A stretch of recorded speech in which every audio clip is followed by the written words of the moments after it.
시청자 여러분 안녕하십니까? 사실을 보고 진실을 말하는 뉴스판입니다. 오늘 뉴스판은 최순실 씨 조카인 장시호 씨가 연세대 졸업을 취소당하기 직전이라는 소식을 단독으로 준비했습니다.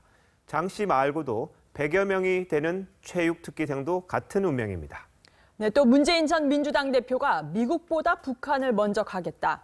또 조중동은 권력을 비판하지 않는다 등 현안에 대해서 거침없는 말들을 쏟아내고 있습니다. 과거 노무현 정부 때의 갈라치기 방식이 생각납니다. 문 전 대표의 행보 집중 분석합니다. 네, 차기를 꿈꾸는 민주당의 김부겸 의원은 잠시 뒤에 만나보시고 첫 소식은 국회 탄핵 소추 내용을 전면 부인하면서 대대적인 반격에 나선 청와대부터 가보겠습니다. 김미성 기자 보도 한번 보시죠. 박근혜 대통령 법률 대리인단인 이중환, 손범규, 최명성 변호사가 헌법재판소에 도착합니다. 법률 대리인단이 들고 온 서류는 참고 자료까지 6에서 7cm 두께이고 답변서만 24쪽 분량입니다.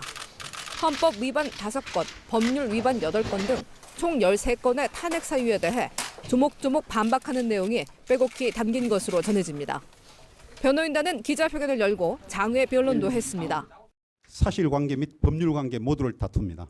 탄핵은 이유가 없다 그런 취지입니다. 변호인단은 특히 세월호 사건 대응 미비와 관련한 탄핵 사유에 대해 박 대통령의 직접 책임이 없다고 강조했습니다. 세월호 침몰 사고에 대해서 좀 불행한 일이긴 하지만 대통령이 직접 책임을 지거나 생명권을 침해한 사실로 인정하기 좀 어렵다고 보고 있습니다. 특검이 집중적으로 다룰 것으로 알려졌던 뇌물죄 부분도 증거가 부족해 성립되지 않는다고 주장했습니다. 공소장에 그런 부분, 뇌물죄 부분은 없죠. 예, 그래서 저희들도 그건 아마 인정되지 않을 거라고 그렇게 생각하고 있습니다. 대리인단은 기자들 앞에서 수차례 웃으며 여유를 보였습니다. 이중환 변호사는 앞으로 박 대통령이 변호인단 규모를 더 늘려갈 계획이라고 했습니다. TV조선 김미선입니다. 박근혜 대통령 변호인단은 헌법재판소와도 정면 충돌했습니다. 헌재가 어제 검찰과 특검의 수사 기록을 요청한 게 부당하다는 주장입니다. 노무현 대통령 탄핵 심판 때도 검찰이 수사 기록을 헌재에 제출하지는 않았는데 어떻게 된 건지 주원진 기자가 보도합니다. 박근혜 대통령 변호인단은 헌재 결정에 불복하는 이의 신청서를 제출했습니다. 헌재가 수사나 재판이 진행되는 사안은 자료 요청을 할 수 없다는 법을 위반했다는 취지입니다. 헌법재판소가 특검 및 검찰의 수사 기록을 제출하라는 요청을 한 걸로 알고 있는데 저희들 생각으로는 아마 그게 헌법재판소법 32조에 위배되는 것이 아닌가라는. 어제 헌재가 신속한 결정을 위한 돌직구라고 표현했던 수사기록 제출 요구를 정면으로 반대한 것입니다. 특검 수사 진행이나 그에 따른 재판 진행, 형사재판 진행하기 전에 시작하기 전에 그 수사 기록을 확보하기 위한 취지입니다. 특검은 헌재에 제출한 수사 기록이 자칫 박 대통령 쪽에게 넘어갈 것 등을 우려하고 있습니다. 헌재에서 근거 조문으로 제시한 법률 규정이 적절한 것인지에 대한 검토도 하고 있습니다. 2004년 탄핵 심판 소추위원인 김기춘 당시 국회 법사위원장은 노무현 대통령에 대한 검찰 수사 기록을 요청했습니다. 당시 검찰은 제출을 거부했고 김 당시 위원장은 재판부가 직접 검찰을 찾아가 서중 조사를 하자고 요구했지만 받아들여지지 않았습니다. 헌재는 박 대통령 측의 이의 신청을 받아들일지 여부를 빠른 시일 내에 판단하겠다고 밝혔습니다. TV조선 주원진입니다. 이번 박 대통령 탄핵 심판에서 창과 방패 역할을 맡을 소추위 대리인단 그리고 박근혜 대통령 변호인단이 이제 확정됐습니다. 양쪽 모두 거물 법조인이라기보다는 실무형에 가깝다는 평인데 과거 발언을 놓고 벌써부터 논란이 일고 있습니다. 최현식 기자입니다. 박근혜 대통령 대리인단 4명 중 가장 선임은 검찰 출신 이중환 변호사입니다. 헌법재판소에 2년간 파견된 경력이 있어 향후 변론을 주도할 것으로 보입니다. 18대 새누리당 의원과 정부 법무공단 이사장을 지낸 손범규 변호사는 노무현 전 대통령 탄핵 당시 탄핵소추위 대리인을 맡기도 했습니다. 대한변협 법제이사였던 최명성 변호사와 18대 총선에서 한나라당 공천을 신청했던 서성건 변호사도 함께 선임됐습니다. 이에 맞설 탄핵소추위 대리인에는 부장판사 출신의 황정근 변호사와 헌재 부장연구관 출신인 이명웅 변호사 등 6명이 선임된 상태입니다. 그런데 양쪽 대리인단 의견과 배치되는 발언을 했던 인물이 각각 포함돼 논란이 되고 있습니다. 대통령 측 최명성 변호사는 지난달 토론회에서 대통령이 헌법이나 법률을 위반했다는 점이 상당 부분 입증된 것으로 판단된다며 박 대통령에 불리한 발언을 했습니다. 또 소추위 측 총괄팀장인 황정근 변호사는 탄핵 심판이 장기간 중단될 수 있다며 탄핵 소추의 취지를 무색해하는 말을 했습니다. 권성동 법사위원장이 소치위원 대리인단을 선정함에 있어 야당과 협의 없이 독단적 행태를 보이고 있기 때문입니다. 박 대통령과 소추위 양측 모두 조만간 대리인을 추가로 선임한다는 계획입니다. TV조선 최현식입니다. 최순실 게이트 국정조사 특별위원회가 오늘 첫 현장 조사에 나섰습니다. 위원들은 박근혜 대통령을 진료한 김영재 원장의 병원을 찾아가 세월호 참사 당일 행적을 집중 조사했습니다. 하지만 청와대 현장 조사는 경호실이 강하게 거부해 할 수가 없었습니다. 지선우 기자가 보도합니다. 오늘 국조특위 현장 조사에서 김영재 원장은 세월호 참사 당일 청와대 방문 의혹을 부인했습니다. 청와대 출입 때도 박근혜 대통령 얼굴 흉터 상담만 했다고 했습니다. 비대칭이 점점 심해지시니까 스트레스를 많이 받으신 것 같아요. 흉터가 그게 컴플렉스신가 봐요. 야당 의원들은 세월호 참사 당일 김 원장이 장모를 진료했다는 의료 기록이 위조됐다고 주장했습니다. 4월 달에 그 다른 환자들의 차트를 보니까 제일 눈에 띄는 게 사인이 달라요. 급기야 최순실 특검 수사관을 불러 수사를 요청했습니다. 오늘 현장 조사에서는 최 씨가 3년간 약 130여 차례 피부 미용 시술을 받으면서 8천만 원을 현금으로 계산했다는 증언도 나왔습니다. 올 때마다 계산을 했습니까? 최순실 씨요? 네. 아닙니다. 1년 단위로 계산하셨습니다. 한 8천 정도 되는 거 같아요. 8천 정도? 네, 8천 정도. 반면 오후 청와대 현장 조사는 무산됐습니다. 현장 조사는 대통령 경호실의 적극적인 거부로 사실상 현장 조사는 무산되었습니다. 다만 청와대 경호실은 제한적으로 자료 제출이나 열람을 허용하겠다고 했습니다. 이른바 보안 손님 문제는 비서실 책임으로 떠넘겼습니다. 국조특위는 다음 주 이후 다시 청와대 현장 조사에 나설 계획입니다. TV조선 지선호입니다.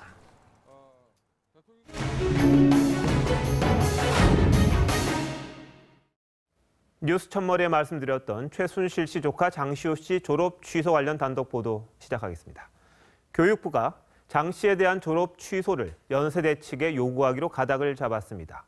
학사 경고를 3번 받고도 졸업한 건 학칙과 법률 위반이라는 결론입니다. 장 씨 입학 과정에도 특혜가 있었다는 주장이 있었는데 이 부분에 대한 조사도 하기로 했습니다. 임유진 기자의 단독 보도입니다. 온갖 의혹에도 연세대 입학은 자기 실력이었다던 장시호 씨. 본인의 실력으로 입학했다고 생각하고 있습니까? 지금도? 네. 그때 누가 도와줬습니까? 도와준 적 없습니다. 98년부터 8학기를 다니는 동안 3번의 학사 경고를 받았지만 대학을 무사히 졸업했습니다. 하지만 교육부는 이 부분에 문제가 있다고 보고 있습니다. 당시 연대학 측에는 학사 경고 3회를 받을 경우 제적한다는 규정이 명시돼 있었지만 장 씨에겐 적용되지 않았습니다. 연대는 체육특기자에 대한 관례라고 주장하고 있지만 교육부는 엄연한 학칙 위반이라고 판단하고 있습니다. 학사 부분에 있어서는 사실관계 확정은 끝났습니다. 학칙 위반도 맞습니다. 변경하고는. 교육부는 장 씨의 졸업 취소 방침을 정하고 현재 법률 자문을 받고 있습니다. 장 씨의 입학 특혜 의혹도 여전합니다. 갑자기 승마 종목을 추가했다든가, 그다음에 체육 특기자가 될 만한, 그러니까 대한체육회에서 추천할 만한 성적이 안 됨에도 불구하고 입학한 즉 금전형 입시 비리 의혹이 있습니다. 교육부는 장 씨 입학에도 문제가 없는지 조사에 착수했습니다. TV조선 임유진입니다. 장 씨 개인만이 아닙니다. 교육부는 1996년부터 12년 동안 연세대에서 모두 115명의 체육 특기생이 학칙을 위반하고도 졸업한 것을 확인했습니다. 이들 모두의 졸업도 취소하기로 했습니다. 이들 가운데는 유명 국가대표 축구 선수도 있는데 학기 내내 학사 경고를 받은 경우도 있었습니다. 이어서 윤우리 기자가 단독 보도합니다. 지난 96년 체육특기자로 연세대 경영대에 입학한 A씨. 졸업을 위해서는 8학기를 수강하지만 A씨는 10학기 만에 졸업장을 받았습니다. 학사 경고 때문에 2학기를 더 다닌 겁니다. 하지만 A씨의 학사 경고는 모두 10번, 재학 기간 내내 학사 경고를 받은 겁니다. 학칙상으로는 졸업할 수 없지만 무사히 졸업했습니다. 체육특기자는 아예 전력 대상으로 올리지는 않았답니다. 결제한 게 없어요. 학사 경고 9번에도 졸업한 특기생이 2명, 학사 경고 8번을 받고도 졸업한 경우는 8명이었습니다. 96년부터 2012년까지 학사 경고 누적에도 졸업한 체육특기생은 모두 115명. 체육특기자 7명 가운데 1명은 엉터리 졸업을 한 겁니다. 여기에는 국가대표 출신의 유명 전직 축구선수 B씨도 포함됐습니다. 또 2000년 이전에는 체육특기자가 일반 학과로도 진학했는데 학사 경고를 받고도 경영대를 졸업한 체육특기자는 24명이었습니다. 저희 학교만 얘기가 아니라 모든 학교 공통상황이에요. 알만한 유명한 운동선수들 있죠. 그때는 다 일반 학과였어요. 교육부는 또 체육특기자가 많은 전국 10여 개 대학의 실태를 내주부터 전수조사한 뒤 결과를 함께 발표할 예정입니다. TV조선 윤우리입니다. 이번엔 특검 관련 단독 보도 이어집니다. 박영수 특별검사팀이 김기춘 전 비서실장과 우병우 전 민정수석을 공략하기 위한 핵심 증거를 확보했습니다. 고 김영한 전 민정수석의 비망록입니다. 특검팀은 TV조선의 협조를 요청해 비망록 4본을 임의 제출 형식으로 받아갔습니다. 유혜림 기자의 단독 보도입니다. 김기춘 전 대통령 비서실장과 우병우 전 민정수석은 박영수 특별검사팀의 핵심 수사 대상입니다. 특검팀은 김 전 실장의 지시사항이 빼곡하게 적힌 고 김영한 전 민정수석의 비망록을 확보했습니다. 비망록엔 김 전 실장이 정권의 비판적인 언론이나 단체, 인사를 압박하도록 지시한 내용이 적혀 있습니다.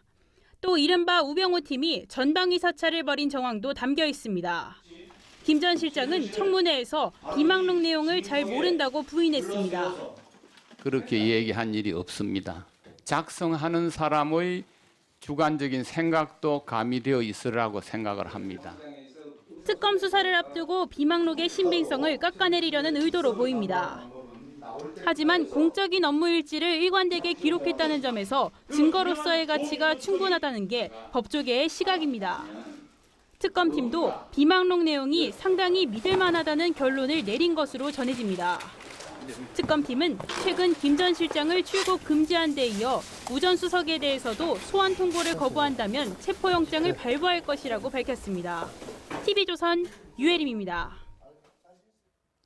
김영한 전 민정수석의 비망록엔 김기춘 당시 비서실장이 우병우 팀을 만들어 민간인 뒷조사를 지시했던 부분까지 담겨 있습니다. 사찰 의혹이 사실 무근이라고 했던 오늘 청와대 해명과는 완전히 다르죠. 이 부분도 김 전 실장과 우 전 수석의 혐의를 밝히는 결정적인 증거가 될 전망입니다. 한유리 기자입니다.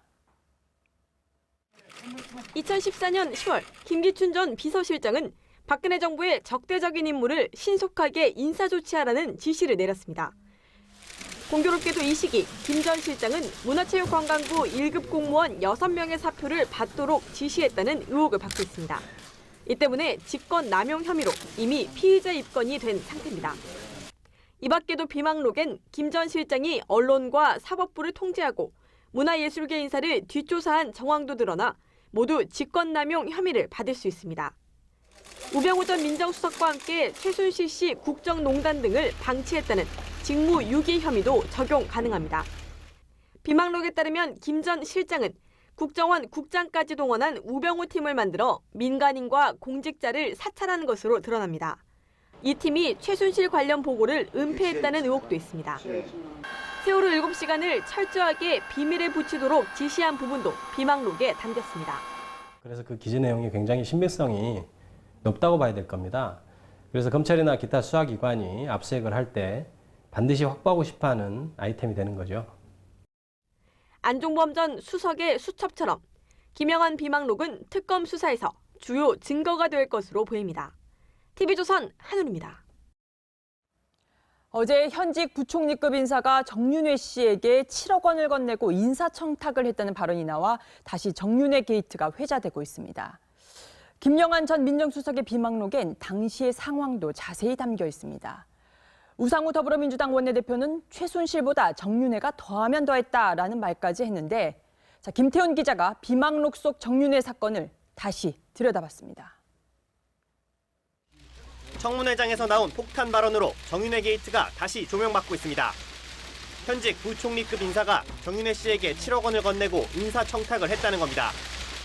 부총리급 공직자의 임명과 관련해서 정윤회 씨가 저희가 알기로는 한 7억 정도의 돈을 받았다라는 얘기인데 맞습니까? 들은 얘기가? 이제 그렇게 전해 들었습니다, 저도. 정윤회 게이트 당시 상황을 가장 정확하게 보여주는 건 바로 김영한 전 민정수석의 비망록입니다. 정윤회 관련 보고를 살펴보니 유경재단 관계자 김모 씨의 이름과 함께 부탁 7억 원이라고 적혀 있습니다. 김 씨가 정 씨를 만나고 싶다면 7억 원을 달라고 요구한 정황이 민정수석실의 첩보에 포착된 것으로 보입니다. 하지만 당사자로 이름이 오르내린 인물은 정윤회, 최순실을 본 적도 없다며 반박했습니다. 비망록엔 안봉근, 정호성, 이재만 전 비서관을 포함해 소위 10명의 십상시 명단과 정윤회 게이트 관련자들의 이름도 빼곡히 적혀 있습니다. 정윤회 게이트를 제보한 것으로 알려진 전직 공무원 박모 씨와 박 씨의 내연녀로 최 씨와 같은 건물에 살던 김모 씨의 이름도 확인됩니다. 정윤회 게이트의 실체가 드러나지 않도록 김기춘 실장이 개입한 흔적이 여기저기 남아 있습니다. TV조선 김태훈입니다. 양승태 대법원장의 일상생활을 사찰한 문건입니다. 조한규 전 세계일보 사장은 양승태 대법원장과 최성준 방송통신위원장의 동향보고서를 청문회에서 공개했습니다. 대법원까지 반헌법적 사태라고 반발했습니다. 청와대는 어느 누구에 대해서도 사찰한 적이 없고 있어서는 안 된다며 사찰 의혹을 부인했습니다. 청문위원들은 문서 작성자로 국정원을 의심합니다. 이게 원본이에요. 그것을 복사하니까 이렇게 밑에 있는 워터마크가 찍혀 나오는 이런 겁니다. 국정원이 작성한 문서는 복사할 경우 보안 문자가 드러나도록 돼 있는 탓입니다. 국회 정보위 관계자도 문서 양식을 확인한 뒤 해당 문서는 국정원의 현용 정보 보고서로 보인다고 말했습니다. 더불어민주당 문재인 전 대표는 국정원을 그대로 둘 것인지 심각하게 판단할 때가 됐다고 비판했습니다. 국정원은 사실관계를 확인 중에 있다는 말만 되풀이했습니다. TV조선 김남성입니다. 요즘 문재인 더불어민주당 전 대표가 상당히 활발하게 움직이고 있습니다. 촛불 현장, 언론 인터뷰, 지방 방문, 전방위입니다. 그런데 외교 현안에 대해서도 마치 국가 원수급처럼 발언하면서 벌써부터 미국과 대립각을 세우고 있습니다. 특히 사드 배치를 다음 정부로 미루라는 문 전 대표 주장에 백악관 측은 달라진 게 없다고 해 벌써부터 갈등을 빚는 모습입니다. 김정우 기자가 보도합니다. 더불어민주당 문재인 전 대표는 사드 배치를 차기 정권 과제로 넘겨야 한다고 주장합니다. 우리가 사드 문제, 배치 문제를 재검토하는 것이 한미 동맹을 해치는 것이라고 생각하지 않습니다. 문 전 대표의 사드 재검토 선언에 백악관은 어떤 계획 변화도 없다고 일축했습니다. I'm not aware of any change in plans for the deployment of this anti-ballistic missile battery in South Korea, based on some of the political turmoil that we've seen in the Republic of Korea. 조기 대선론이 나오는 가운데 문 전 대표와 백악관 사이에 갈등 기류가 증폭되는 모습입니다. 문 전 대표는 대통령에 당선되면 미국보다 북한에 먼저 가겠다고 했습니다. 노무현 정권 때 미중 간 균형 외교 노선과 대북 일변도 정책을 부활시키려는 것 아니냐는 지적이 나옵니다. 당시 한미 관계는 수시로 삐그덕거렸습니다. 미국 국무장관과 국방장관을 지낸 인물들은 노 전 대통령을 이해하기 어려운 대통령이나 반미적인 인물이라고 표현했습니다. 개성공단을 비롯해 한일 위안부 합의와 군사정보 보호협정 등 박근혜 정부의 주요 외교안보 정책을 모두 뒤집으려는 것 아니냐는 우려도 나옵니다. TV조선 김정우입니다. 문재인 전 대표는 그런데 이 사드 배치에 대해 입장을 조금씩 바꿔왔습니다. 원점 재검토를 처음에는 주장하다가 잠정 중단으로 바뀌더니 정부 입장을 존중한다고 180도 달라졌었습니다. 그러다 이제 와서 다음 정부로 넘기자는데 정권을 잡으면 아마 백지화하겠다는 그런 뜻으로 보입니다. 박소영 기자가 이어서 보도합니다. 정부가 사드 도입 결정을 발표한 지난 7월, 문재인 전 대표는 현 정부에서 원점 재검토를 해야 한다고 주장했습니다. 득보다는 실이 더 많은 결정이라며 국회 동의도 받아야 한다고 했습니다. 하지만 사드 배치를 수용하는 방향으로 바뀝니다. 문 전 대표는 사드 배치가 현실화되더라도 정부는 최선을 다해 중국을 설득하고 관계 악화를 막아야 한다고 했습니다. 정부가 이제 와서 미국과 한 합의를 번복하기도 쉽지 않을 것이라며 정부의 입장을 존중한다고도 했습니다. 북한이 핵실험을 하고 추가 도발이 우려되는 상황 때문이었습니다. 그 뒤로 문 전 대표는 말을 또 바꿉니다. 사드 논의 자체를 아예 차기 정부로 넘기자는 겁니다. 저는 사드 배치 문제는 앞으로 진행을 다음 정부로 미루는 것이 옳다고 생각합니다. NLL 대화록 파문과 송민순 회고록 논란에 이어 유력 대선 주자가 시류에 편승해 안보와 외교 입장을 자주 바꾼다는 지적이 나옵니다. TV조선 박소영입니다. 노무현 전 대통령은 임기 말에 각 부처의 기자실을 없앴습니다. 언론 취재 활동에 사실상 제동을 걸겠다는 뜻이었는데 문재인 전 대표도 언론과의 일전을 예고하는 듯한 말을 했습니다. 조선중앙동아일보를 거론하면서 권력을 비판하지 않는다고 했습니다. 국정농단 비선 실세를 앞장서 보도한 게 바로 TV조선과 조선일보입니다. 이런 사실은 아예 잊은 듯합니다. 또 종합편성 채널에 대한 재인가 기준과 요건을 엄격하게 하겠다고도 말했는데 이를 달리 말하면 언론 통제 수단으로 이용하겠다는 뜻으로도 해석이 됩니다. 신정훈 기자가 보도합니다. 문재인 전 대표는 조선중앙동아일보가 권력을 비판하지 않는다고 주장했습니다. 언론 자본으로부터 자유, 경영으로부터 자유, 이게 어려운 거다라는 이야기를 한 적이 있었거든요. 언론 재벌이라며 언론 자본으로부터 자유롭지 못하다는 얘기도 했습니다. TV조선과 조선일보가 박근혜 정부의 비선 실세 의혹을 추적하며 최순실 정국을 주도해왔다는 사실은 외면했습니다. 문 전 대표는 참여정부 때는 언론 자유를 누렸다고도 했습니다. 적어도 김대중 노무현 정부 때는 이제 권력으로부터의 자유만큼은 이제는 좀 확실히 보장됐다. 그렇게 우리가 이제 믿었었는데 대못질로 불렸던 기자실 폐쇄 조치는 언급하지 않았습니다. 문 전 대표는 종편 채널의 혜택도 없앨 때가 됐다고 말했습니다. 종편이 자리를 잡았기 때문에 이제는 뭐 종편과 지상파 간의 이런저런 차별들 다 이제는 없앨 때가 됐다고 생각하고요.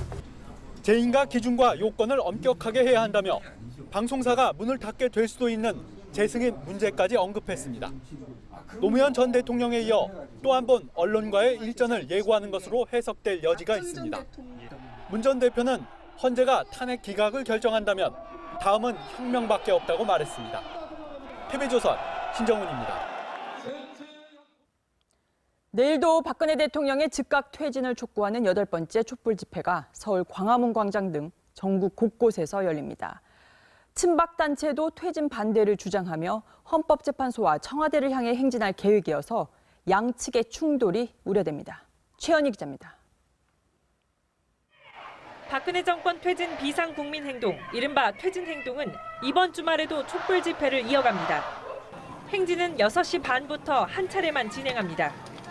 퇴진행동은 헌법재판소의 신속한 탄핵 처리와 함께 황교안 권한대행의 퇴진도 요구할 예정입니다. 이에 따라 청와대 100m 앞뿐 아니라 총리공관, 헌재를 향해서도 행진한다는 계획입니다. 퇴진 행동은 율곡로 이남으로 행진을 제한한 경찰 통고에 반발해 법원에 가처분 신청을 냈습니다. 친박단체 역시 헌재 주변 등에서 박 대통령 퇴진을 반대하는 맞불 집회를 예고하고 있습니다. 박 사모가 헌재를 지나 청와대에서 600m 떨어진 곳까지 행진하고 엄마 부대도 광화문 광장에서 집회를 열 계획입니다. 박 사모는 청와대 방면에 장미꽃을 놓고 오는 100만 송이 장미 대행진도 준비하고 있습니다. 경찰은 양측에 228개 중대 18,000여 명의 경력을 동원해 충돌 가능성에 대비할 계획입니다. TV조선 최원입니다. 어제 청문회에서 최경희 전 이화여대 총장은 우병우 전 민정수석의 장모인 김장자 씨를 2번 만났다고 증언했죠. 하지만 두 사람 모두를 잘 아는 지인은 일주일에 2번 만났다면 모를까 지금까지 2번 만났다는 건 거짓말이라고 말했습니다. 이채연 기자의 단독 보도입니다. 최경희 전 이화여대 총장과 우병우 전 민정수석의 장모인 김장자 3남개발 회장이 나란히 앉아 있습니다. 지난 5월 총장 공관에서 찍은 사진입니다. 최순실 씨의 인재풀이라고 의심받는 이화여대 여성 최고 지도자 과정 알프스 회원들과 함께한 행사입니다. 두 사람은 이화 130주년 행사와 김 회장의 골프장에서 열린 알프스 골프대회에서도 만났습니다. 알프스 회원들은 두 사람은 수시로 만나는 사이였다고 입을 모읍니다. 김장자 여사와 최 총장이 같이 있는 걸 직접 보신 것만은 몇 번인가요? 10번 이상이죠. 단 2번 만났다는 최 전 총장의 국회 증언은 거짓말이고 만난 적은 제가 공식적으로 2번 정도로 기억을 합니다. 근데 다른 최고위도 있기 때문에 아마 그런 것과 그분이 혼돈하지 않을까. 오히려 일주일에 2번씩은 만날 정도로 자주 보는 사이였습니다. 김 여사가 수업 등으로 일주일에 2번씩 이화여대를 찾았고 최 전 총장은 틈틈이 김 여사를 챙겼습니다. 김 여사는 10여 년 동안 총동창회장 등 알프스의 임원을 지내며 사실상 모임을 주관했습니다. 이화여대 최고의 엘리트 모임이었던 알프스는 최순실 사태 이후 급속도로 와해되는 것으로 전해집니다. TV조선 이채연입니다. 이번 최순실 국정조사에서 50 청문회 때의 노무현 당시 의원과 같은 스타를 꿈꾸는 의원들 참 많았을 겁니다. 그런데 열심히 하긴 하는데 아니면 말고식의 무책임한 폭로를 하는 의원들 적지 않았죠. 제일 먼저 누가 떠오르시나요? 홍영 기자가 청문회장 모습을 한 번 더 들여다봤습니다. 더불어민주당 안민석 의원은 독일로 찾아가 최순실 씨의 딸 정유라가 있는 곳을 확인했다고 했습니다. 이 소재지를 파악을 했고 지금 저희 함께 이 일을 도와주는 교포들하고 유학생들이 소위 말하는 뻗치기를 지금 하고 있어요. 하지만 안 의원이 올린 사진은 프랑크푸르트 외곽 한 교회로 정 씨의 은신처는 아닌 것으로 알려졌습니다. 누가 거기 지키고 있는 사람도 없고요. 정유라 씨가 어디 있는지 교민 중에서 아는 사람 아무도 없습니다. 안 의원은 앞서 대정부 질문에서 마치 박근혜 대통령이 쓴 대포폰을 입수한 것처럼 퍼포먼스를 벌였습니다. 이 대포폰이 장시호 씨가 6대를 개설해서 대통령께도 드렸다는 대포폰입니다. 하지만 실제 사용된 대포폰이 아닌 소품이었습니다. 안 의원은 또 정 씨의 남편 신주평 씨가 공익근무 요원 신분으로 독일에서 신혼생활을 했다고 병역 의혹을 제기했습니다. 하지만 신 씨는 언론 인터뷰에서 조만간 입대할 예정이라고 했습니다. 황당한 의혹 제기도 있습니다. 그러면 지금 최순실을 존경합니까? 좋아합니까? 아닙니다. 그러면 미워합니까? 한 가지 여쭤보겠는데 이게 지금 국정농단 의혹 사건이랑 무슨 상관이 있습니까? TV조선 홍혜영입니다.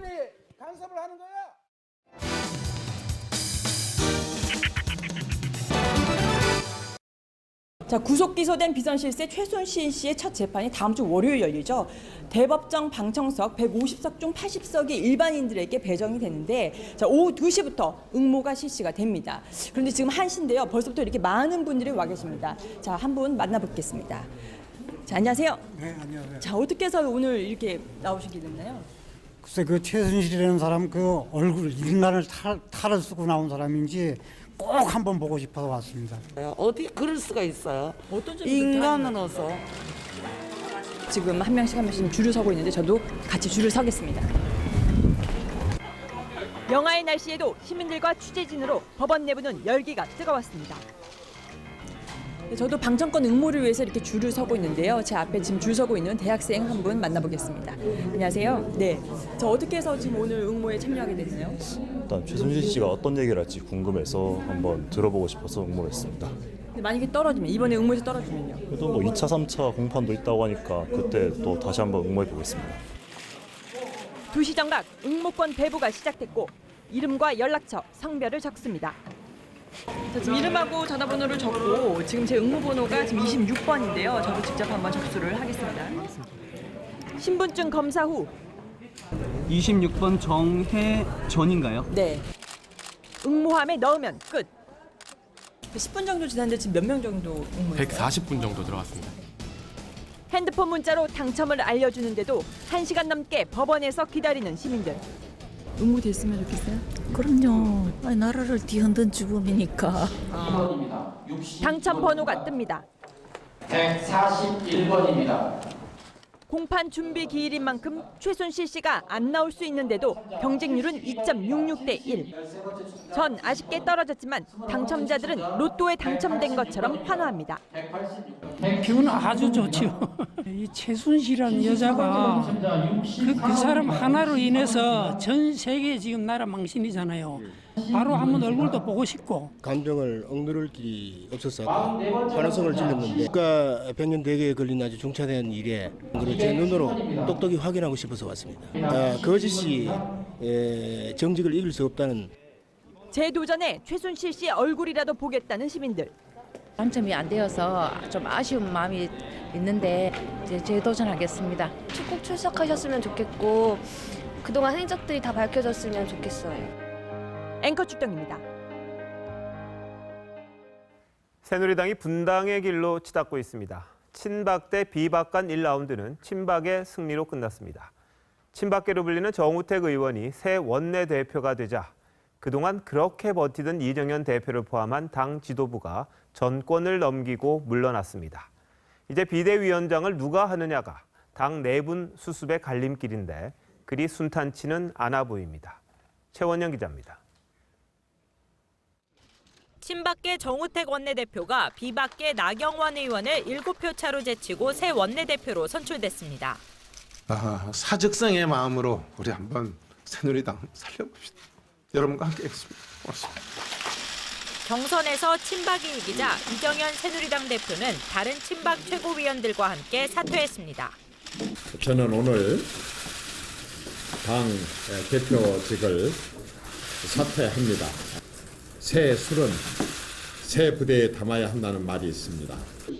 비박에게 탈당 명분을 주지 않으려는 것으로 해석됩니다.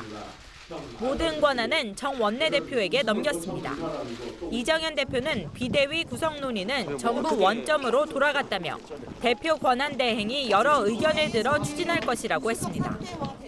정 원내대표는 경선에서 비대위원장은 중도나 비주류 진영에서 추천하는 인사가 맞는 것이 합리적이라고 밝혔습니다.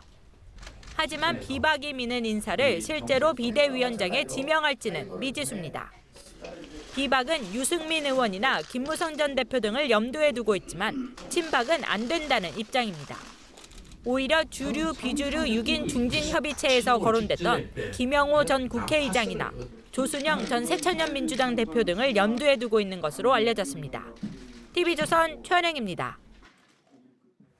새누리당 내 비주류 의원들은 일단 비대위원장 선출까지는 지켜보겠다는 생각입니다. 정우택 신임 원내대표가 비주류 측에 비대위원장 추천권을 주겠다고는 했지만 이들이 원하는 사람을 고려하지는 않습니다. 결국 탈당은 이제 시간 문제인 듯합니다. 백대우 기자입니다. 새누리당 비주류 의원들은 당에 남아 유승민 의원을 비대위원장으로 만드는데 최선을 다하기로 했습니다. 비대위 구성과 관련돼서 좀 더 우리가 노력해보고 정우택 원내대표가 경선 과정에서 비대위원장 추천권을 비주류에게 주겠다고 한 약속을 지키라고 요구합니다. 정우택 대표가 선거전에서 얘기했던 대로 정말 진짜 당을 살리겠다는 의지가 있는 건지 한번 비대위 구성하는 과정을 한번 보고. 하지만 친박 진영이 생각하는 비주류 추천 비대위원장은 유승민 의원이 아닙니다. 거의 내 주류 분위기 솔직히 얘기하는 거야. 외부 인사를 모시고 내부 인사 국민들의 눈높이에 맞춰서 외부 인사를 모시는 게 제일 좋아.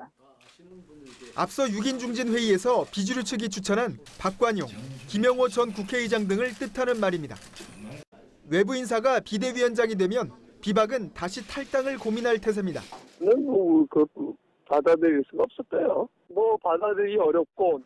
하지만 이미 시기를 놓친 데다 동력도 떨어져 탈당을 하더라도 규모는 탄핵 찬석 인원보다도 적을 것이라는 전망이 많습니다.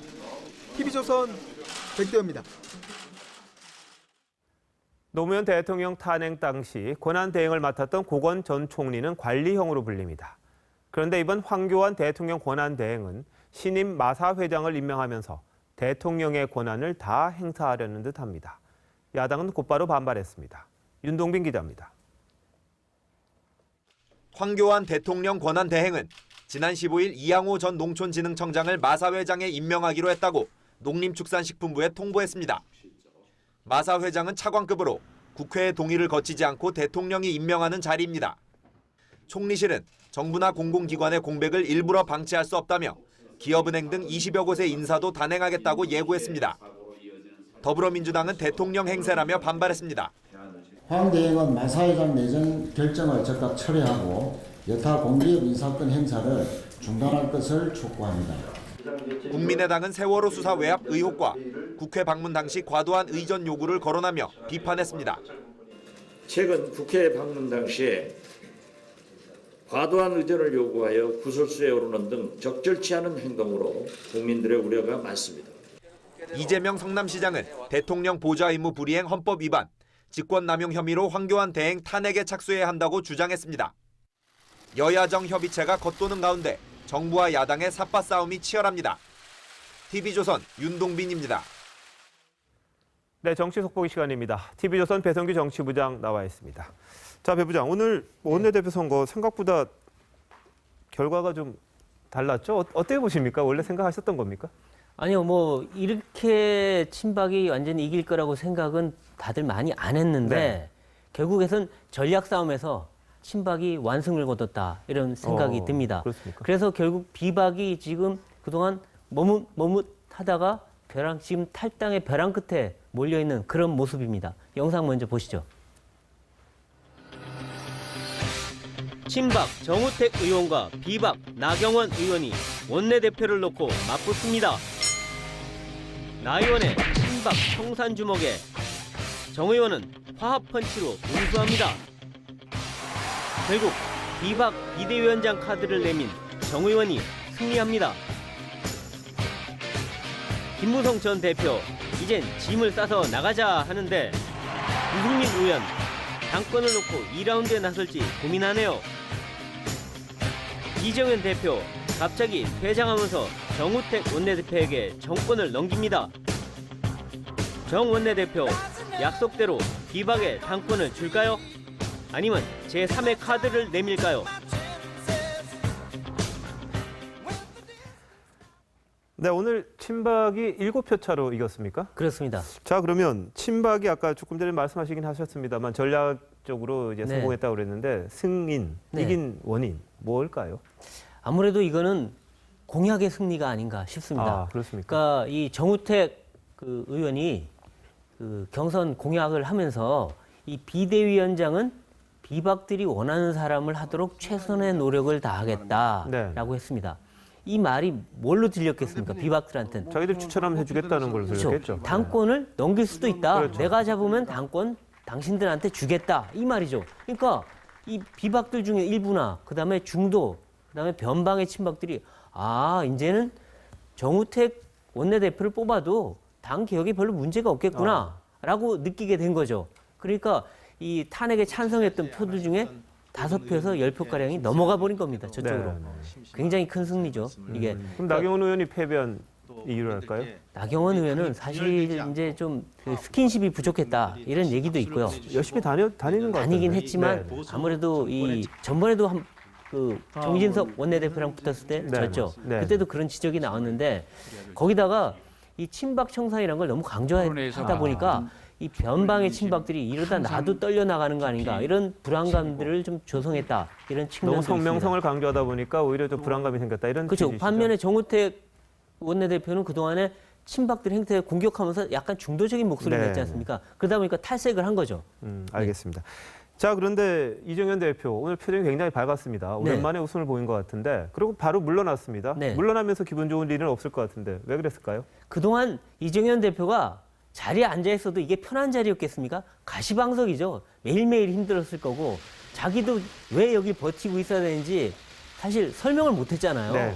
그러니까 이건 이제 그동안에 지고 있던 짐, 그러니까 친박의 당권, 친박의 뭔가 그 이익을 수호해야 된다는 그 역할을 겨우겨우 버티고 있었는데 이거를 정우택 원내대표한테 다 넘겨주고 자기는 네. 이제 홀로 떠나게 된 거죠. 그러니까 오랜만에 웃을 수 있었고 내가 그동안 원래 잘 웃는 사람인데 인상 쓰는 것만 보여줘서 미안하다 이런 얘기까지 했거든요. 아, 그렇군요. 그렇다 보니까 이정현 그 대표로서는 사실은 꼬먹고 알먹고 다 한 거예요, 사실은. 네. 그 친박 권한 다 지켜주고 그다음에 비대위원장 다 그 선택권도 사실상 친박이 지고 있도록 하면서 자기는 이제 편하게 활동할 수 있게 된 거죠. 자, 그럼 이제 문제는 비박계 내부가 과연 일치단결해서 갈 것인가 좀 네. 궁금합니다. 사실 새누리당이 갖고 있는 약점, 그 소속 의원들의 약점이라는 게 뭔가 이렇게 도전 의식이 좀 부족하고 네. 안주하려는 게 많지 네. 않습니까? 그런 행태가 이번에도 그대로 드러나는 것 아닌가 그런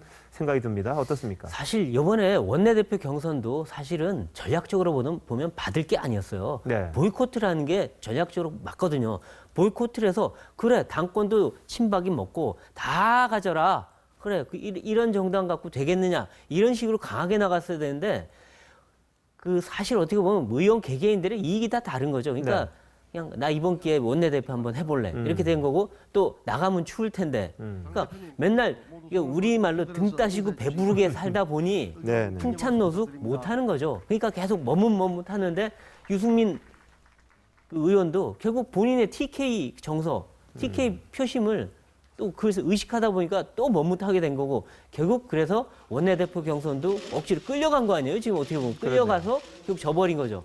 이런 상황에서 아마 앞으로도 이 사람들이 과연 한 뭉텅이로 뭉칠 수 있겠느냐 쉽지는 않아요. 보면. 결국 탈당도 뭐 이렇게 많지 않을 수도 있다는 관측이 그렇죠. 나오네요. 이 키는 결국에는 유승민 의원이 지고 있습니다. 유승민 의원이 탈당, 그래 나 탈당하겠다 하면 그나마 한 30명 가까이 나갈 수 있는 건데 유승민 의원이 이거 주춤주춤하면요. 네. 개별 의원들 그냥 개별 탈당으로밖에 남지 않을 것 같은데 네. 이게 지금 그래서 유승민 의원과 김무성 전 대표 간에 의견이 합치될 거냐 이것이 굉장히 큰 관건이 되지 않을까 싶습니다. 알겠습니다. 아까 그림에서 보셨듯이 타이거 마스커 네. 누가 될 건지 한 명만 한번 찝어주시죠.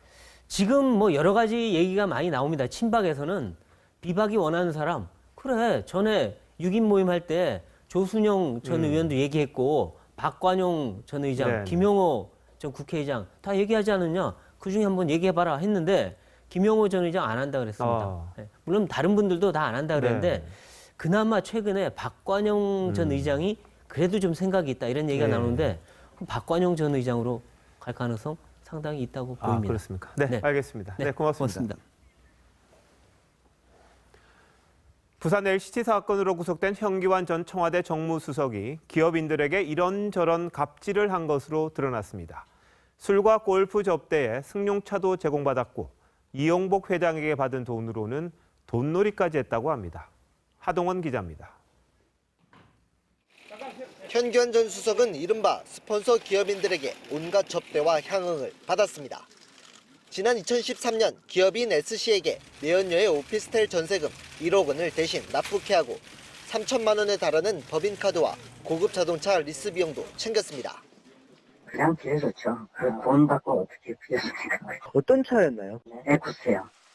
현 전 수석은 또 다른 기업인 L씨에게 지난 2013년부터 2년 동안 법인카드와 고급 자동차는 물론 운전기사 급여 등 1억 7천만 원을 제공받았습니다.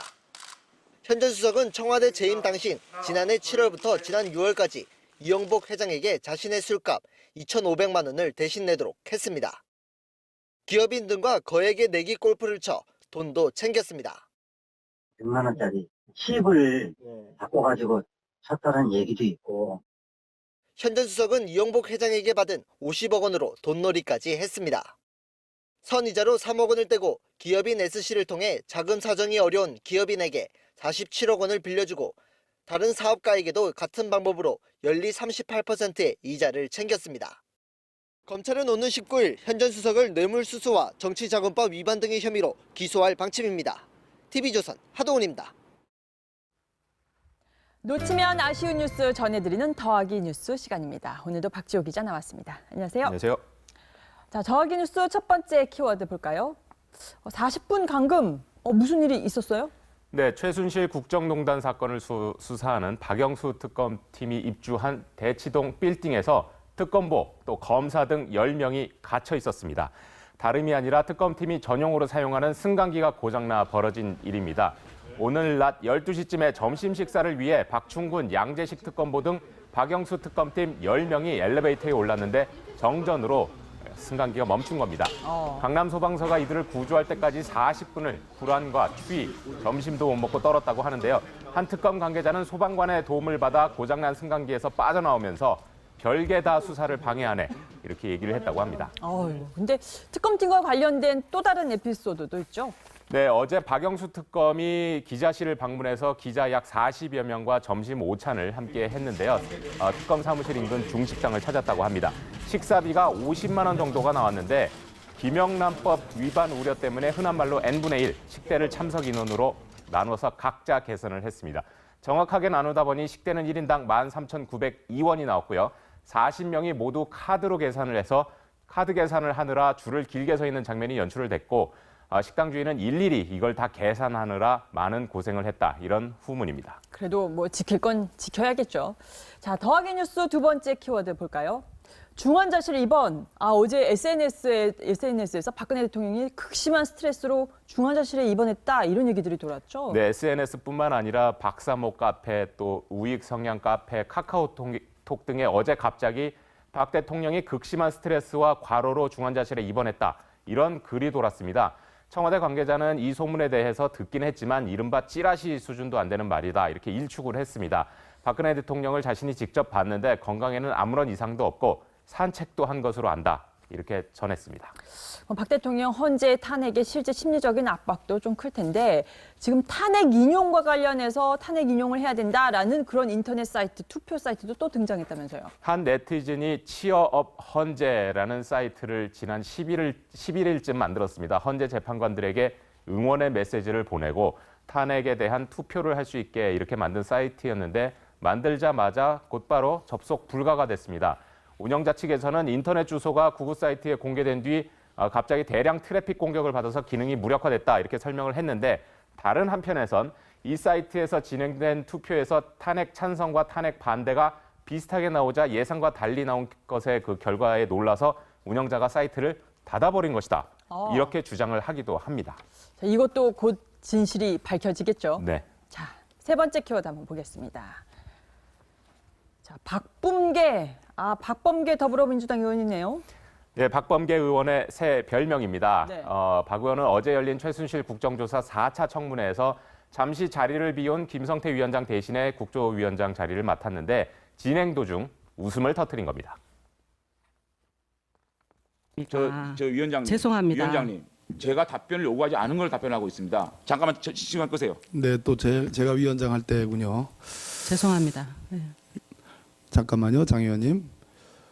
예, 지금 불만이 무엇이죠?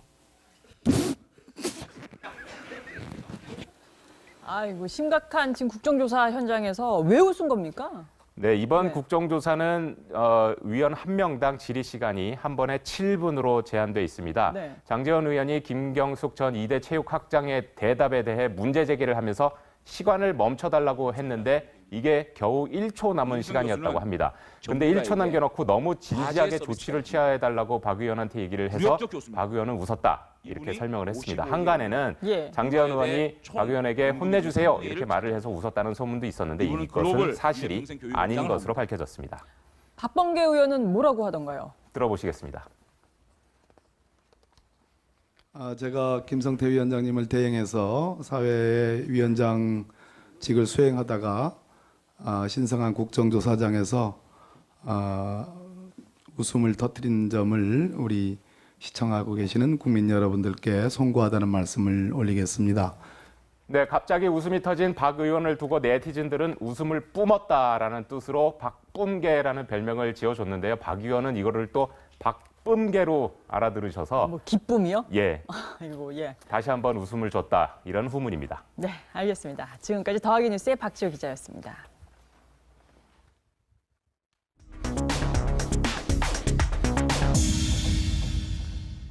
러시아 상트페테르부르크 기념품 노점에 쌓여 있는 티셔츠입니다. 오바마 대통령, 메르켈 총리, 올랑드 대통령을 꾸지럼 듣는 말썽꾸러기로 그렸습니다. 푸틴 대통령은 이들을 벌주려고 허리띠를 들고 있습니다. 위쪽에는 너희들이 무슨 짓을 했는지 아느냐고 쓰였습니다. 작년에 푸틴이 유엔 총회에서 한 연설인데 서방 국가들이 중동 분쟁에 개입해 폭력과 빈곤을 부추긴다는 비난이었습니다. 모스크바의 명동 아르바트 거리의 가게에도 푸틴 티셔츠를 팝니다. 푸틴이 러시아 3세끼 앞에서 수병 모자를 쓰고 단호한 표정을 짓고 있습니다.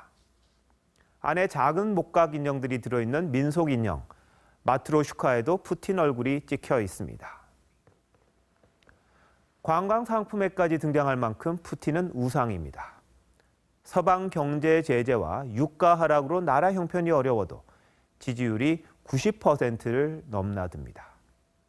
대통령을 13년째 하고 있고 총리도 4년을 했습니다. 64살에 우통벗고 사냥을 하고 맹수를 강아지 다루듯 합니다.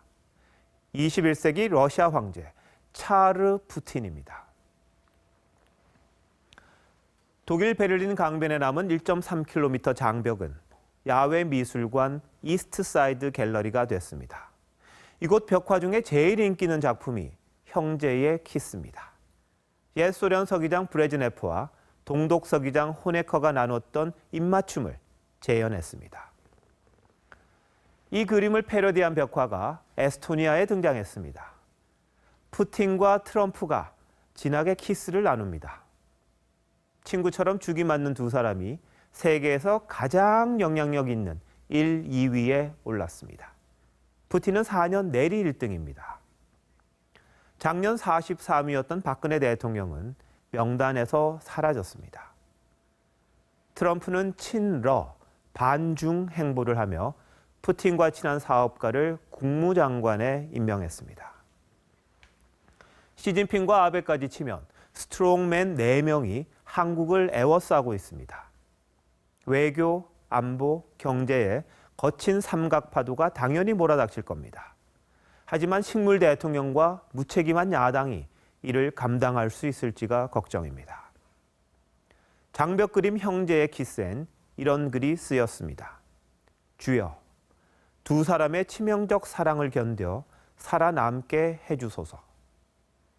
우리도 그렇게 기도하는 수밖에 없을까요? 앵커 칼럼, 트럼프 푸틴의 키스였습니다.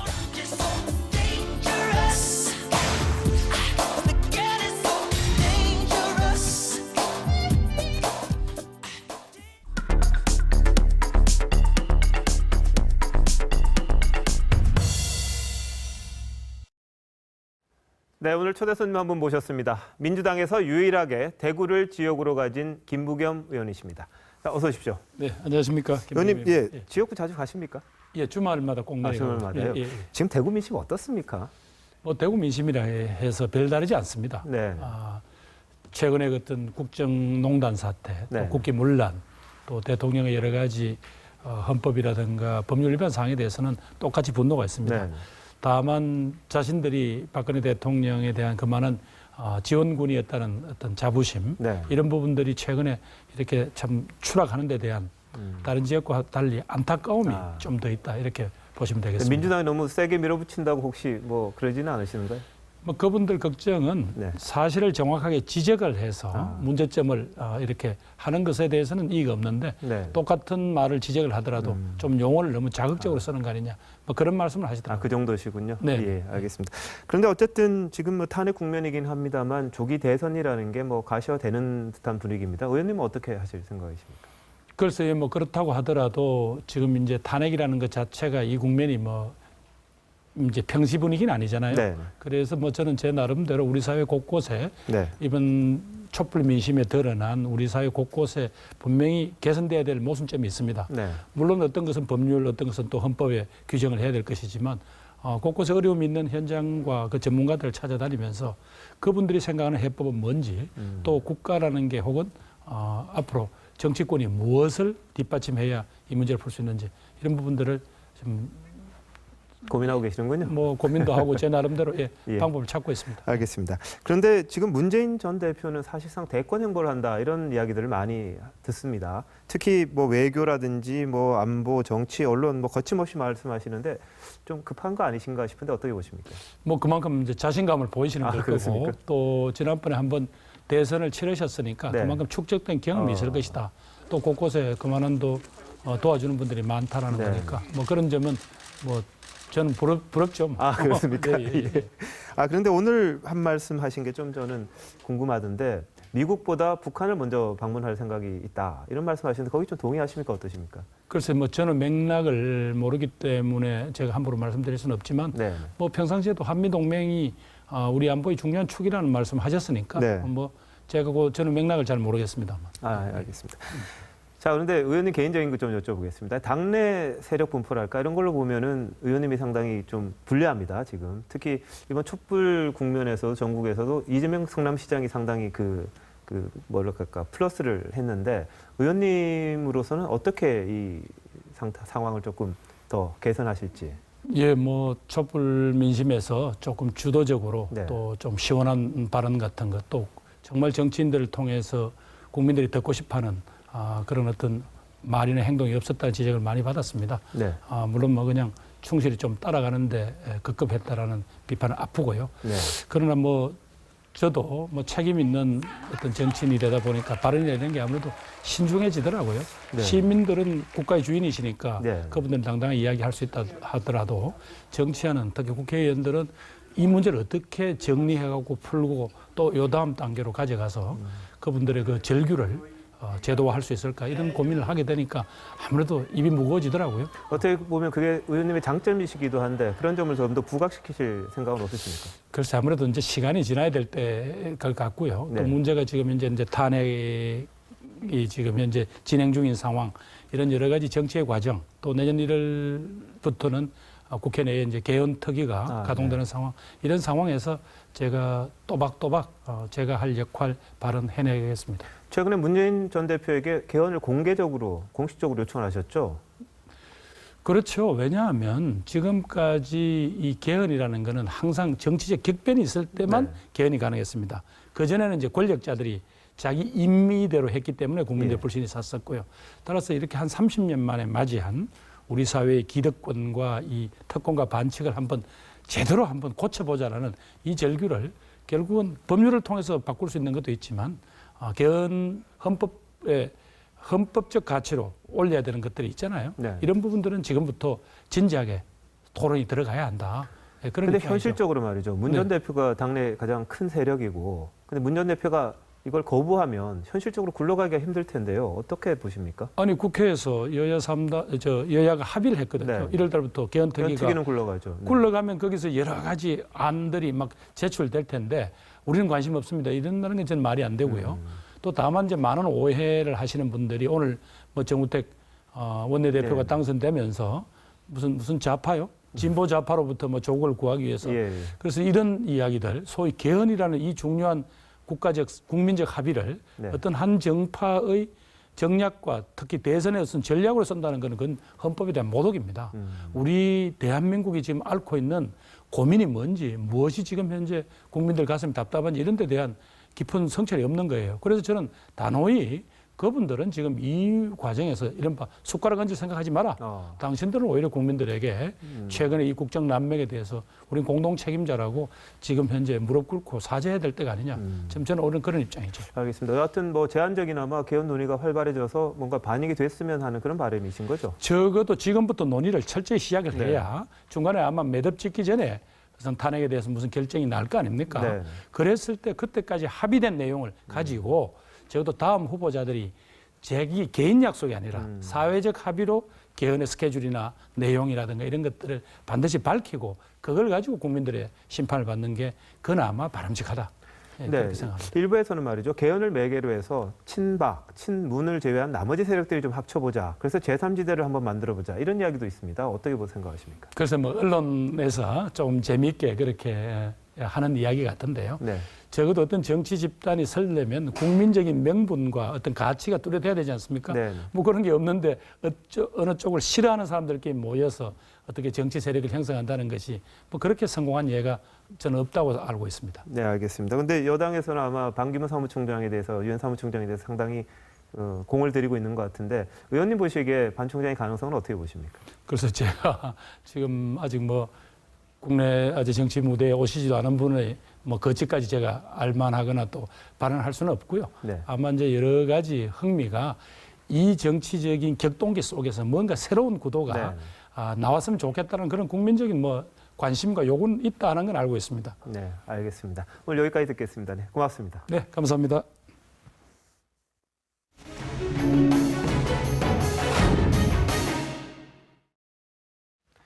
오랜만에 영화를 보러 갔다가 깜짝 놀랐습니다.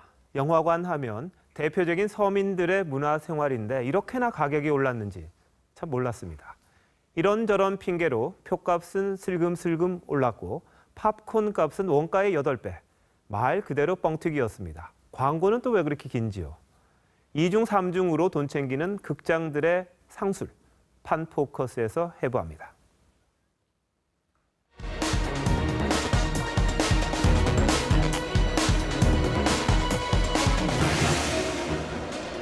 서울의 한 극장 매표소를 관찰 카메라로 지켜봤습니다. 한 남녀가 표를 삽니다. 월부터 목요일까지 가격이나 금요일까지 가격이 다르습니다. 발길은 매점으로 향합니다. 팝콘 하나, 탄산음료 2잔 세트를 샀습니다. 총 35,500원을 썼습니다. 부담이 만만치가 않습니다. 저 같은 경우는 뭐 주말에 영화를 2편씩 볼 때도 있고 한데 한번 볼 때마다 뭐 3만 원 이렇게 써버리면은 너무 돈이 많이 든다고 그렇게 생각합니다. 대형 영화관 3사는 지난 3월부터 이른바 차등 요금제를 잇따라 도입했습니다. 금토일 황금 시간대 표값은 1,000원이 오르고 대신 관객이 적은 평일 요금은 1,000원 내렸습니다. 대부분의 소비자들은 부담이 더 늘었다고 합니다. 평일은 자주 안 보는데 주말만 또 가격을 사람들이 많이 본다고 해서 약간 올린다는 것은 사람들 많이 모일 거라는 그걸 노리고 하는 거기 때문에 약간 좀 안 좋은 것 같아요. 영화를 볼 때 여가 생활을 할 때 가장 쉽게 할 수 있는 건데 이거를 너무 비싸게 하면은 접근하기가 우선 어렵잖아요. 업계 1인 CGV는 상영관 좌석까지 3등급으로 나눴습니다. 화면이 잘 안 보이는 자리는 1,000원 깎아주고 잘 보이는 자리는 1,000원 올려봤습니다. 그런데 살펴보니 가격을 올린 프라임존이 전체 좌석의 절반 가까이 됩니다. 가격을 내린 이코노미존은 맨 앞 2줄에 불과합니다.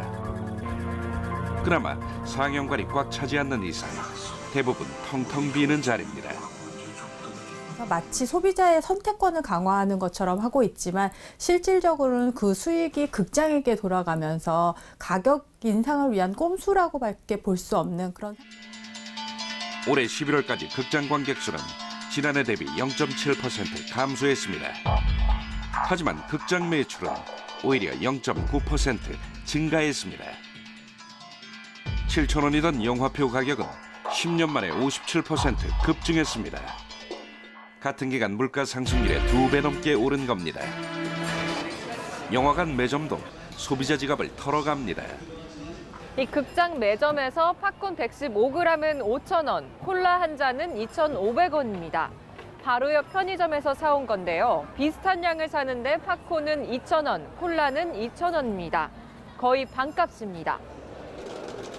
영화관 팝콘의 원가는 613원에 불과합니다. 그런데 영화관들 모두 5,000원에 팝니다. 짠 듯이 똑같습니다. 거의 밥값 이상으로 내고 보는 거라서 거의 팝콘 때문에 그냥 영화 말고 그냥 딴 데 밥 먹으러 가자 이런 식도 있고 사실 그 비용이 엄청나긴 하죠.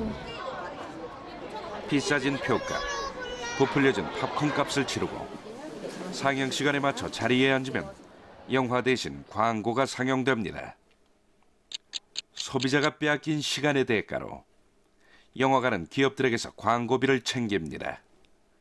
광고에 대한 단가를 저희가 내려주시던가 아니면 광고를 안 보여주시던가 선택해 주셨으면 좋을 텐데.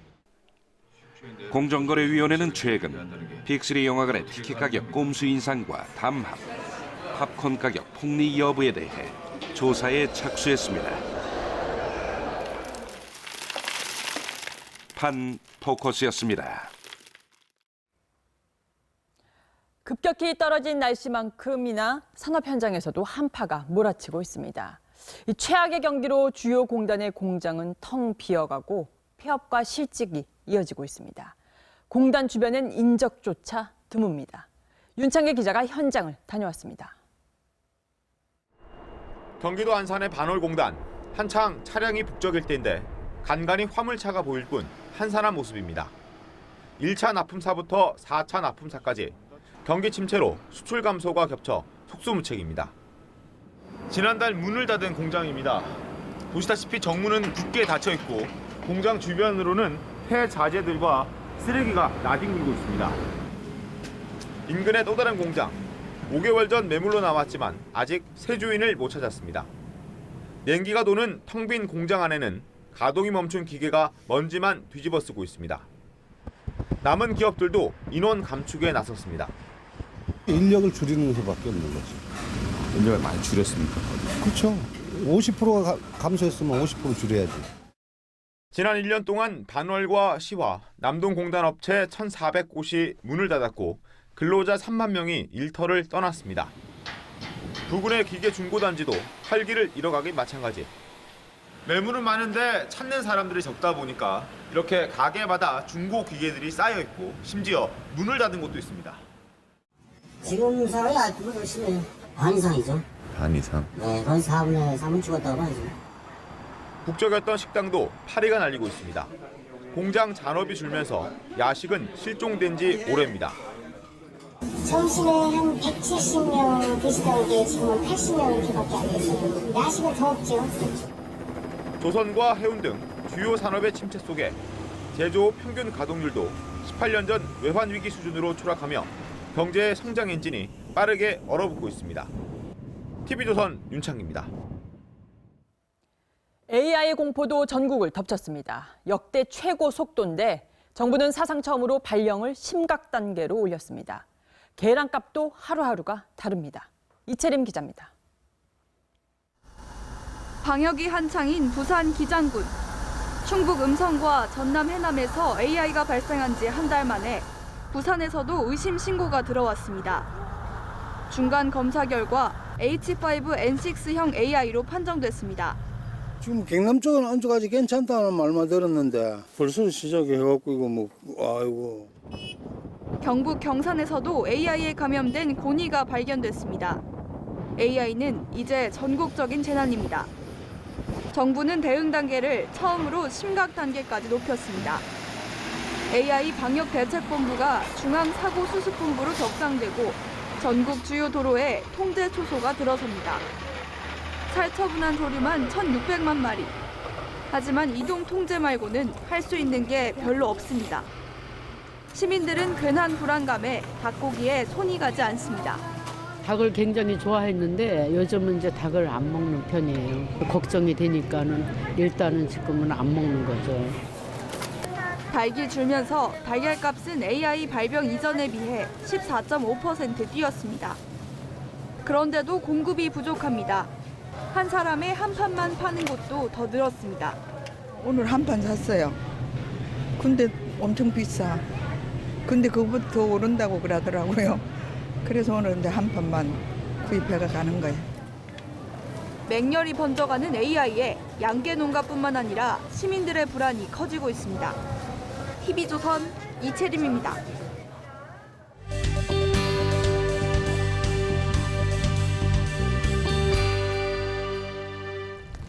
한 치 앞도 안 보이는 눈폭풍에 세상이 온통 하얗게 변했습니다. 북극 한파가 미국 북동부를 덮치면서 기온이 영하 27도까지 떨어졌습니다.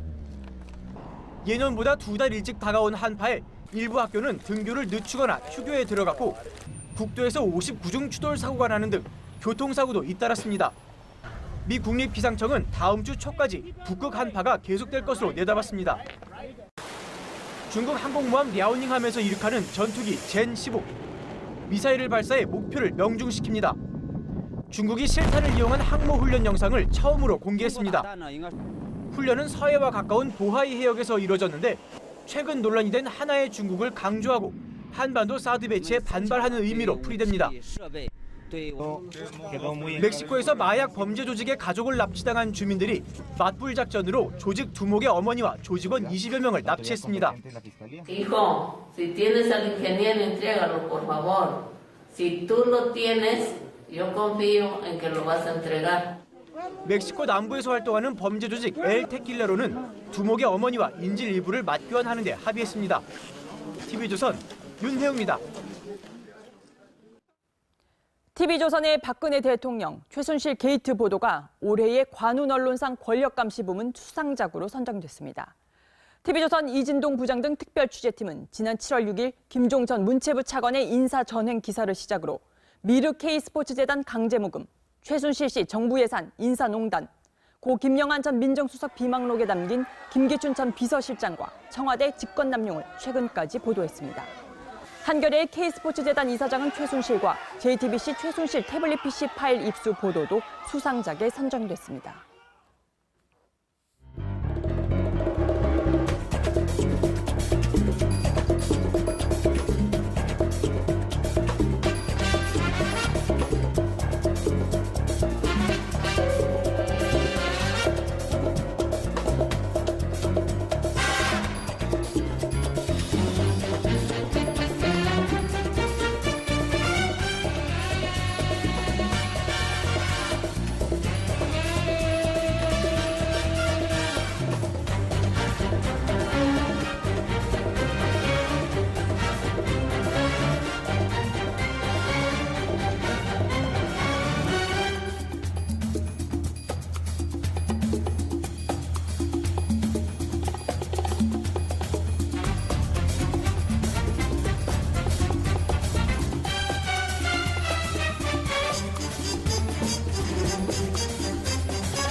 뉴스판 기상정보입니다. 이틀째 이어진 영하 10도 추위는 내일 누그러지겠습니다.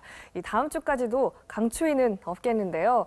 그런데 요즘 겨울은 추위가 물러난다고 해도 이 마음 놓을 수만은 없습니다. 날이 풀리면 미세먼지가 찾아오곤 하는데요. 내일도 수도권, 영서, 충청 지역이 나쁨 단계까지 오르겠고요. 남부도 오후에 일시적으로 농도가 높을 수 있습니다. 내일 기온은 오늘보다 10도나 오릅니다. 보시는 것처럼 오늘 서울의 낮 기온이 내일 아침 기온과 비슷한 수준이 되겠습니다. 아직은 곳곳에 바람이 강하게 불고 있는데요. 특히 밤부터 내일 낮 사이 강원 산간과 이 동해안 지역에는 강풍이 불겠습니다. 중부지방에는 새벽 한때 눈발이 날리겠고요. 아침부터는 대체로 맑겠습니다. 내일 아침 오늘보다는 기온이 크게 오르지만 중부와 남부 내륙 일부는 영하 3도 안팎까지 내려가겠고요. 낮 최고 기온은 전국이 10도 안팎으로 하루 만에 큰 폭으로 오르겠습니다. 월요일에는 전국에 비가 예상되고요. 보시는 것처럼 다음 주에는 한결 온화한 겨울 날씨가 되겠습니다. 날씨였습니다. 뉴스판 오늘 여기까지입니다. 사실을 보고 진실을 찾는 뉴스는 계속됩니다. 네, 저희는 월요일 저녁 7시 40분에 다시 찾아뵙겠습니다.